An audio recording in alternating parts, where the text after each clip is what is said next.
Okay, thank you for checking out my channel today. I'm so excited to be sharing this video today. I'll be talking about something very exciting, something I'm really excited about. As a sports fan, as a football fan, I'm excited about it. So I'm going to be talking about it today, and I'm going to be sharing my insights on leadership and personal development from it. So very quickly, today's topic, or the topic for this video, is very interesting. The 2021 Ballon d'Or, who deserves it? The 2021 Ballon d'Or, who deserves it? Is it Messi? Is it Ronaldo? Is it Jorginho? 2021 Ballon d'Or, who deserves it? That's right. So I'm sure you're going to enjoy it, but don't forget to subscribe, to like, and to share this video as I talk about it. I'll be looking at choosing the best player in the world on the basis of excellent leadership. Choosing the best player in the world on the basis of excellent leadership. So don't miss out, and I'll be back shortly as I talk about who deserves the Ballon d'Or 2021. Catch you.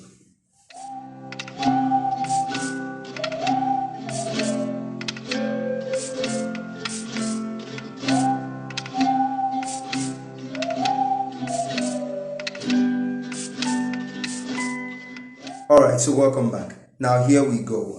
The year 2020 was an amazing year. It was an extraordinary year, a year that was filled with so much uncertainty. Football and sports was shut down, and then we went indoors, and then no fans, and then it was a hectic moment, 2020, and then it passed. And so Ballon d'Or, the French football magazine that presents the Ballon d'Or, thought it wise that, well, we ain't going to give awards for the best players in 2020. We're just going to do something do it in 2021. So in 2021, a few days ago, a shortlist of 30 players for the male category, a shortlist of 30 players were released.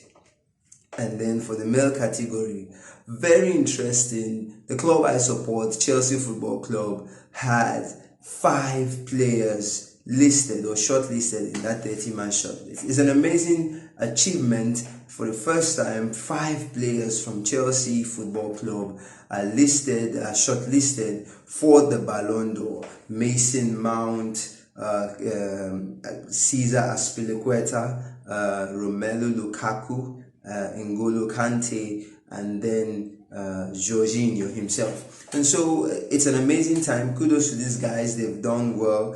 Congratulations to Azpilicueta and Marcos Alonso that they came through the Nations League, and then though they lost to France in the final, they came second. But they've done well. They've done well for themselves. But for 2021, the key indices would be team performance, and then individual performances. Team performance and individual performances. For most football loving or football fans or football followers or commentators and all that, the list is basically streamlined, or at the end of the day, we're going to see maybe four persons stand as the final or the top four on this short list of 30 players. The top 4 would be looking at Robert Lewandowski of Bayern Munich, the Bayern Munich player. We'll be looking at Cristiano Ronaldo, the Manchester United striker, Lionel Messi of PSG, and Jorginho of Chelsea and Italy. So these players would be the criteria for choosing these players, or choosing who becomes the best player in the world, or who is going to be named the Ballon d'Or winner, would be on personal performances and individual performances. Congratulations to all the players who made the list. It's a great honor to be able to make a list of all the players in the world. You made a list of 30 people who are going to be considered as one of the best players in the world.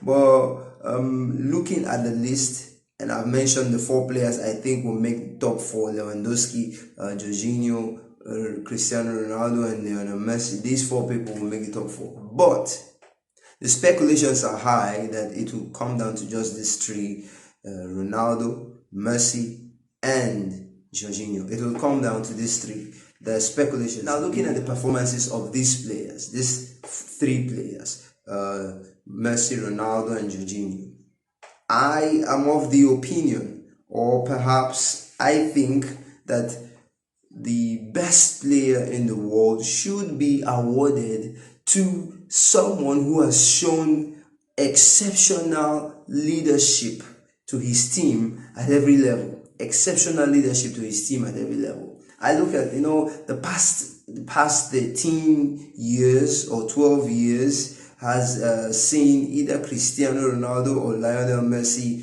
snatch the Ballon d'Or. The only person who came in between the both of them was Luka Modric of Croatia and Real Madrid, when he was the only one who just broke through and then took it for a while, and then it went back to either Cristiano Ronaldo or Lionel Messi. So Lionel Messi has 6 Ballon d'Ors, Cristiano has 5 Ballon d'Ors, and then it goes this way, either Cristiano or, and then there have been arguments that especially when Luka Modric took the Ballon d'Or, there were arguments that, well, it shouldn't only be about goals.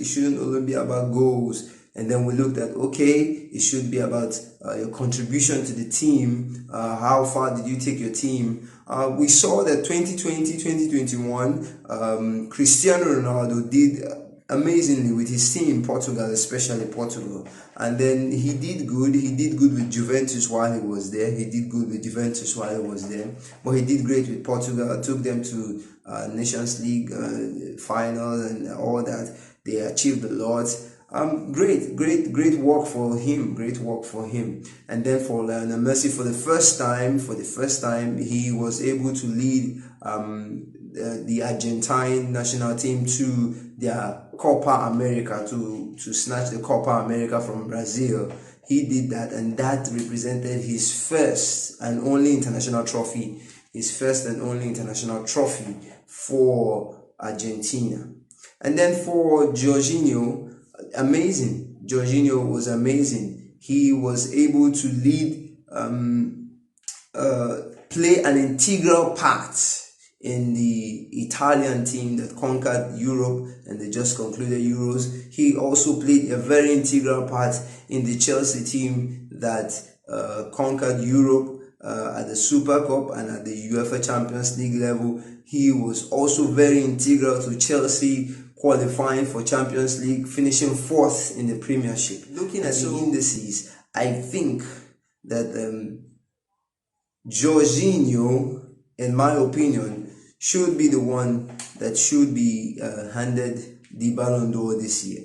And the reason is, as time evolves, as football evolves, we begin to see that yes, goals contributions are very very important, because a team doesn't win matches without scoring goals. Goals contributions are very important, but again, more importantly, or equally important, are other aspects of football. And that's why we have people like N'Golo Kante in the equation being considered for Ballon d'Or, because we looked at the match Chelsea versus Real Madrid, home and away in the Champions League semi-final last season. We look at those 2 matches, and also the match against Man City in the final. We look at that match and we say, well, N'Golo Kante, he didn't score a goal, but his contribution, his work rate in supporting the attack, in supporting the defense, his work rate was very high. And for me, I think that work rate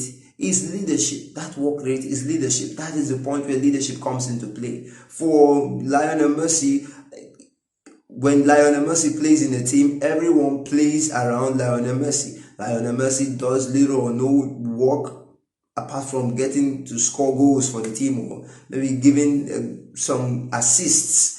Same thing with Cristiano Ronaldo. There's hardly any time you hear Cristiano Ronaldo being the one creating in the midfield, or trying to chase down a loose ball, or trying to chase down the opponent, or trying to win a ball that has been lost, or trying to mark another player. Same with Messi. They hardly do those things. Even when they were younger, okay, you could say, well, they are getting old, they shouldn't be the ones to be running around and trying to mark and trying to do this and that. But even when they were younger, they hardly did that. All they did was score goals, and it was based on scoring goals, based on their goals contributions, that for the past 13 years they've been the ones going back and forth with the Ballon d'Or, winning and not winning, winning and not winning. And then the contribution of Luka Modric for Croatia especially, and for Real Madrid when they got their 10th Champions League title, you could see that Luka Modric, though didn't score so many goals, but his contribution in the midfield, his creativity, his versatility, and his ability to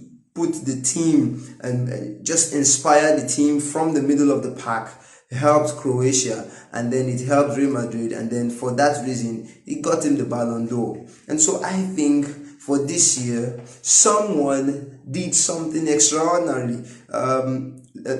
Jorginho, he's not a player who is very vocal. He's not a player who's always shouting, or who's moving or being animated sort of in the field of play. But Jorginho, all the coaches that have worked with Jorginho can testify to the fact that Jorginho works for the team. He defends. He plays in the midfield, tries to create chances in the midfield, and tries to soak up pressure. He's the one who soaks up pressure and reduces the tempo when there's so much of pressure on the team. We could see evidence of it when former Chelsea coach Frank Lampard talked about it, and he said Jorginho had the ability to soak up the pressure, reduce the pressure when the team is under pressure. He comes in, he reduces the pressure with his ability to pass and knock the ball around. And then we also will not forget his goals contribution, because for the season past, Jorginho was the highest goal scorer for Chelsea in the Premier League with 7 goals. And even though he scored all from the penalty spot, it was consistency. He tried to do that consistently, and he got goals for Chelsea, and that helped the team to get to where they were. They finished 4th and were able to qualify for the Champions League. So I think personally, based on that, Jorginho should be given the Ballon d'Or. His ability to lead, his ability to be the creator in the midfield from a defensive point of view, helping the defense and contributing to goals. This is something that the other contenders don't do a lot. Lewandowski, he scores the goals, he doesn't defend. Cristiano Ronaldo scores the goals, he doesn't defend. Lionel Messi scores the goals, he doesn't defend. He doesn't create from the midfield. They don't create from the midfield. But Jorginho, he scores goals from penalty spots. He defends. He creates in the midfield, and he tries to inspire the team by soaking up pressure, and he has a good reading of the game. He knows where his teammates ought to be and how he can get the ball across to them. So based on this, I think my pick for the Ballon d'Or 2021 is Jorginho, and I would be surprised if it goes to any of the other 2 players. Because for me, outstanding 2021 for Jorginho. The Euros, he's a European champion, a triple European champion with the Super Cup, with the Champions League, and with the Euros, and then also he's done so much. He's done so much well for himself and for his team. So I wish all the other players good luck, but I'll be rooting for Jorginho because of his exceptional leadership quality. His leadership is not just scoring goals, he's creating, he's doing this, he's doing that in the midfield, he's defending, he's helping out, he's soaking up pressure, and then he's a great player. Great attitude he has also. Criticized a lot by Chelsea fans and by other fans that many people call him Sarri's son and all that. But Jorginho came back. He did what he knows how to do, what he knew how to do best. He's played the game his style, and he's helped his team to win and get a lot of success. So kudos to the other players, but my vote is for Jorginho. So don't forget to like this video, subscribe to this channel, put on the notification button, share with your friends, and let me know in the comment section what you think about my thoughts. Thank you very much. Ciao. God bless.